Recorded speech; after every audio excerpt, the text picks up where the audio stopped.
বীরভূমের চেয়ারম্যান অনুব্রত মণ্ডল নিজেই কোর কমিটির চেয়ারম্যান বলে দাবি করছেন অনুব্রত।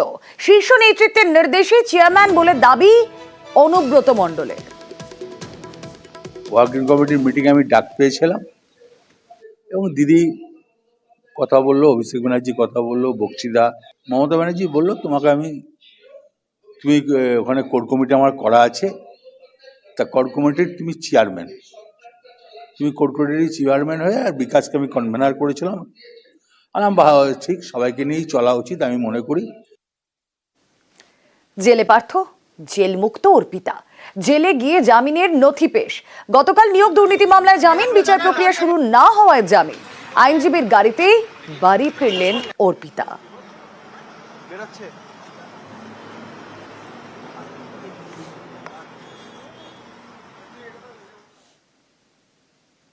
জামিন পেলেও জেল মুক্তি নয়। প্রাথমিক নিয়োগের দুর্নীতি মামলায় জেলেই শান্তনু বন্দ্যোপাধ্যায় শোন অ্যারেস্ট দেখিয়ে হেফাজতে নিল সিবিআই। 29 তারিখ পর্যন্ত হেফাজতে পার্থ ঘনিষ্ঠ শান্তনু, সিবিআই হেফাজতে আরেক পার্থ ঘনিষ্ঠ সন্তু গঙ্গোপাধ্যায়। 28 নভেম্বর আদালতে পেশ সুজয় কৃষ্ণ ভদ্রকে।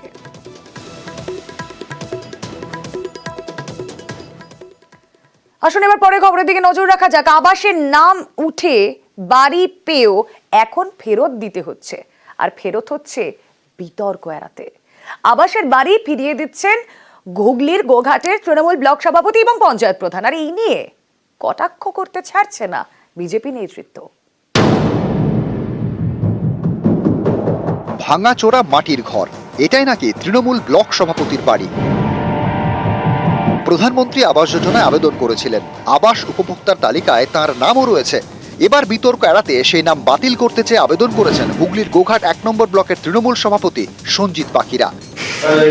আমাদের আবাস যোজনার অনেক নাম ছিল না, তার জন্য সেটাকে আরো সাধারণ মানুষকে যাতে দেওয়া হয়, গরিব মানুষকে আমি দামটা যাতে বাতিল করে প্রশাসনিক হয় সেটা আমি একটা লিখিত দিলাম। আমার বাড়ির খুবই বিপজ্জনক অবস্থা, মাটির বাড়ি, তো মাটির বাড়ি যে কোনো মুহূর্তেই ভেঙে পড়তে পারে, সেই জন্য শাশুড়ির কাছে গিয়ে আমরা আছি। আমাদের কোনো নিজস্ব বাড়ি নেই। আপনার স্বামী কি ব্লক সভাপতি? হ্যাঁ। মাটির বাড়ি, সেটাও বেহাল। পরিবারের দাবি যে কোনো মুহূর্তে ভেঙে পড়তে পারে। একটা পাকা বাড়ি খুব দরকার। আবাস তালিকায় নামও রয়েছে, কিন্তু আবাসের ঘর ফিরিয়ে দিলেন তৃণমূলের ব্লক সভাপতি। 2018 সালে স্বাধীন হয়েছে, তখনও মাটির বাড়ি ছিল, এখনো মাটির বাড়ি আছে আমার। গোঘাট 1 নম্বর ব্লকের শাসক দলের আমি সভাপতি। আমাদের ধর্ম হলো ত্যাগ করাটাই মূল ধর্ম। তো সেই জায়গায় আমি মনে করেছি যে এই টাকা যাদেরকে আমরা ছুটে তিরপল দিতে যাই, সেই মানুষগুলো যাতে বাড়ি পায়, তাই আমি এটা বাতিল করেছি। শুধু ব্লক সভাপতি নয়, তৃণমূলের গ্রাম পঞ্চায়েত প্রধানও আবাসের বাড়ি ফিরিয়েছেন। গোঘাটের শ্যামবাজার গ্রাম পঞ্চায়েতের প্রধান প্রভাত গোস্বামী এই মাটির দোতলা বাড়িতে থাকেন। তৃণমূল পরিচালিত গ্রাম পঞ্চায়েত প্রধানের দাবি এটা তার নিজের বাড়ি নয়, আবাসের তালিকায় তার নাম রয়েছে। তিনিও নাম বাতিলের আবেদন করেছেন। অ্যাকচুয়ালি আমার নিজস্ব কোনো বাড়ি নেই, আমি অন্যের বাড়ি থাকি। আবাস যোজনায় আমার নাম আসছে, যেহেতু আমি এই অঞ্চলের প্রধান, সেই হিসাবে আমার উদ্দেশ্য এই অঞ্চলের প্রত্যেকটি গরিব মানুষ তারা যেন আগে বাড়ি পায়। নাম লিস্টে আসার মাত্রই যখনই শুনেছি সঙ্গে সঙ্গে লিখিত দরখাস্ত দিয়ে দিয়েছি। রাজ্যের বিভিন্ন প্রান্তে আবাসের তালিকায় ভুরি ভুরি অভিযোগ। পাকা বাড়ি রয়েছে এমন অনেক নেতাদের নাম দেখা গিয়েছে আবাসের তালিকায়। নেতা হওয়ায় ক্ষমতার অপব্যবহারের অভিযোগ উঠেছে। পাকা বাড়ি থাকায় অনেকেই আবাসের বাড়ি ফিরিয়েছেন। গোঘাটে কিন্তু অন্য ছবি, পাকা বাড়ি নেই। আবাস যোজনায় বাড়ি পাওয়ার ন্যায্য প্রাপক, কিন্তু নেতা হওয়ায় সরকারি প্রকল্পের বাড়ি ফেরালেন তৃণমূলের পঞ্চায়েত প্রধান ও ব্লক সভাপতি। ও একটা আবেদন করেছেন আমাদেরকে যে আবাস যোজনা বাড়ির তালিকা থেকে নাম বাদ দেওয়ার জন্য। সেই আবেদনপত্রটা আমরা নিচ্ছি এবং সেটা ঊর্ধ্বতন কর্তৃপক্ষকে পাঠিয়ে দেবো। তারপরে যা পরবর্তী পদক্ষেপ হবে সেটা ওইভাবে ঠিক হয়ে যাবে, কি করা যাবে আমাদের। তৃণমূল নেতাদের আর্থিক পরিস্থিতি এমনটা নয় যে তারা আবাসে ঘর পেতে পারেন, সেটা বুঝেই বিতর্ক এড়াতে তড়িঘড়ি এই আবেদন বলে কটাক্ষ বিজেপির। যেই নাম চলে এসেছে উনি অভিনয় করছেন, বলছেন যে আমি বাড়িটা ফেরত দিচ্ছি, কিন্তু ওনার নামের তালিকাটা গেল কেন? নেতৃত্বদের কাজ সাধারণ মানুষকে পরিষেবা দেওয়া, তো তার আগে তিনি সাধারণ মানুষকে পরিষেবাটা দেননি কেন, বা নিজের নামটা তালিকায় রেখেছিলেন, অন্যের নামটা দেননি কেন? এগুলো পুরোটাই অভিনয় হচ্ছে। এখন প্রকাশ্যে এসে গেছে, নিজেদের মান সম্মান রক্ষার জন্য নিজেরা নিজেদেরকে আগে থেকে ধরা দিয়ে দিচ্ছে। আবাস দুর্নীতি নিয়ে কড়া ব্যবস্থা নিয়েছে রাজ্য, বারবার সমীক্ষা করা হয়েছে। খোদ মুখ্যমন্ত্রী বারবার সতর্ক করেছেন। এই অবস্থায় দুই নেতার এই কাজ অবশ্যই বার্তাবহ। নিউজ 18 বাংলা। রেশন ডিলারের 3 তলা বাড়ি, সেটাও আবার প্রধানমন্ত্রীর আবাস যোজনার টাকায়। আর এই বাড়িতেই চালু করেছেন হোমস্টে।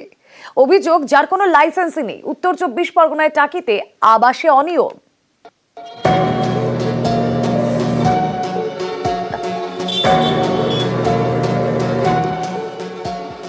রেশন ডিলারের 3 তলা বাড়ি অস্বাভাবিক কিছু নয়, কিন্তু এই বাড়ি তৈরি হয়েছে প্রধানমন্ত্রী আবাস যোজনার টাকায়। বাড়ির সামনে প্রকল্পের ব্যানারও লাগানো রয়েছে। আবাসে অনিয়মের এই ছবি উত্তর 24 পরগনার টাকিতে। প্রশ্ন হচ্ছে, রেশন ডিলার আবাসের ঘর পেলেন কিভাবে?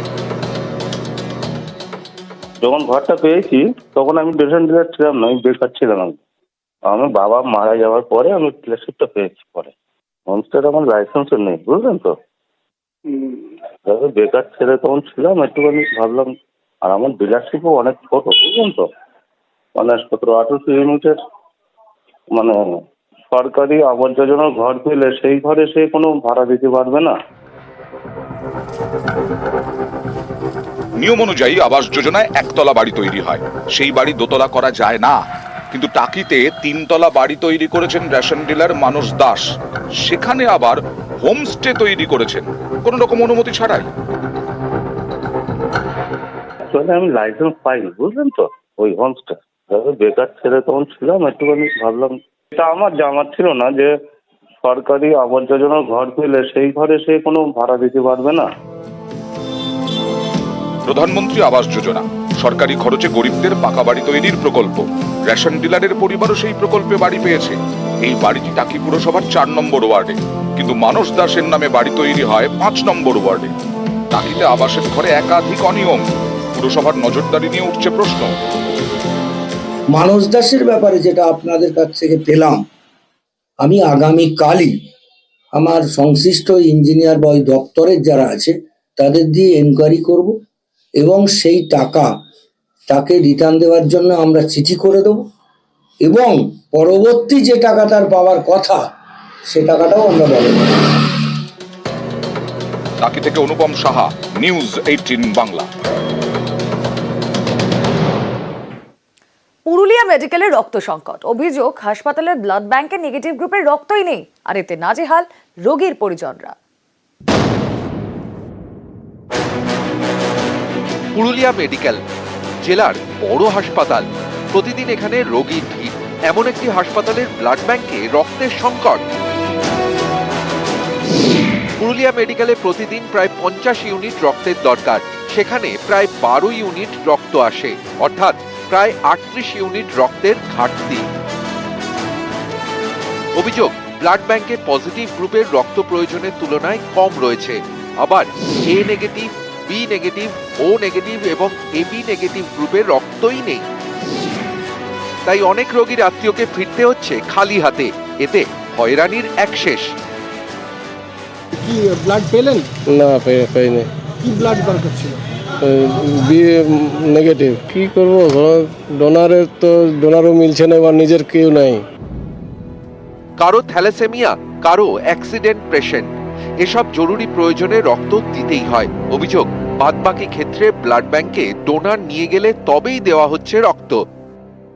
সমস্যা মানে আমরা যদি এবি পজিটিভের দরকার হচ্ছে, তো এবি পজিটিভ বালা ব্লাড ডোনেট বালার দরকার হচ্ছে, তবে যে ব্লাড দিবে না তো দিবে না, তাহলে আমাদের ব্লাড ব্যাংকের দরকার কি? আমার হাসপাতাল কর্তৃপক্ষের দাবি, পুরুলিয়া জেলায় ব্লাড ডোনেশন ক্যাম্প কমে গিয়েছে। এই সব ক্যাম্পই ব্লাড ব্যাংকের বড় ভরসা। তাদের বক্তব্য, রক্তের যোগান বাড়াতে সকলকে সচেতন হতে হবে, তবেই সমস্যা মিটবে। পুরুলিয়াতে প্রাচুর্য যে পরিমাণে আমাদের পাওয়ার কথা, বা যে পরিমাণ আমাদের লোক আশঙ্কা আছে, তারা যদি 2% ব্লাড দেয়, তাহলে পুরুলিয়া ব্লাড ব্যাংকে ব্লাডের অভাব হয়। আমরা 1 ইউনিট করে দেওয়ার চেষ্টা করছি সবাইকেই। যদি না হয় সেক্ষেত্রে বলছি যে আপনি ডোনার নিয়ে আসুন। সমস্যা রয়েছে, সমস্যা তো রয়েছে, চেষ্টা করছি আমরা এটাকে ওভারকাম করার। পুরুলিয়া থেকে ইন্দ্রজিৎ মণ্ডল, নিউজ 18 বাংলা। সেপ্টেম্বরে নদী বাঁধে ধস, নভেম্বরেও নদীর পারে তলিয়ে গিয়েছে বিঘার পর বিঘা চাষের জমি। মাথা ভাঙায় জল ঢাকার পারে আতঙ্ক বাড়ছে।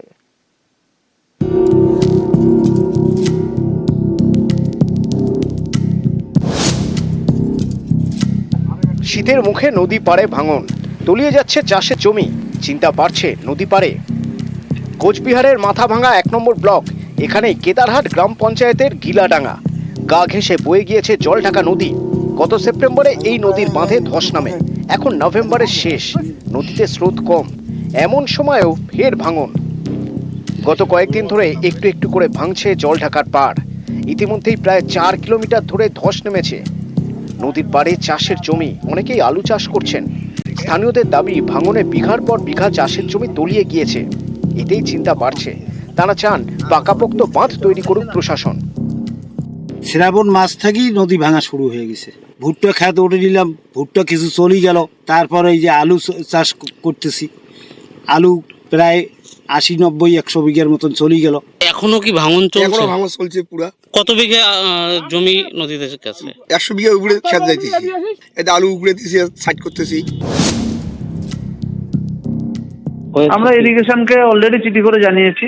ইরিগেশন যেহেতু কনসার্ন দপ্তর ইরিগেশন, তারা তাদের মানে ভিজিট করে নিশ্চয়ই ব্যবস্থা নেবে, আমরা জানিয়েছি। মাথাভাঙা থেকে রাজেশ দাস, নিউজ 18 বাংলা।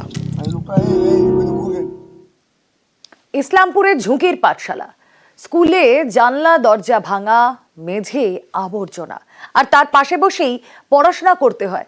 অভিযোগ, শিক্ষকরা সময় মতো স্কুলে ঢোকেন না। এই নিয়ে ক্ষোভ বাড়ছে অভিভাবকদের।